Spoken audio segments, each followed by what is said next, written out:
Hello বন্ধুরা, আমি কলকাতা থেকে। আমাদের এখানে দুর্গাপুজো আপনাদের সবাইকে দেখাবো আজকে।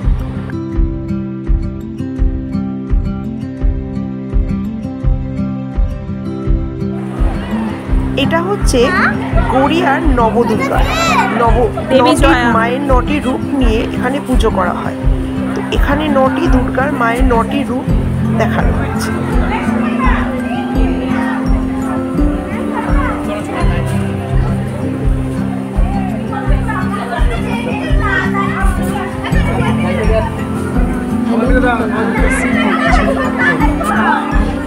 পুজো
এটা হচ্ছে গড়িয়ার এক বাঙালি রেস্টুরেন্ট কস্তুরি।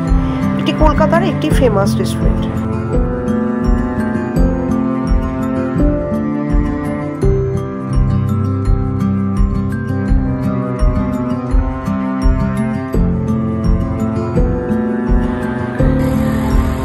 এটা হচ্ছে গড়িয়ার আরেকটি বিখ্যাত পুজো পঞ্চদুর্গা। মায়ের 5টি রূপ নিয়ে এখানে পুজো করা হয়।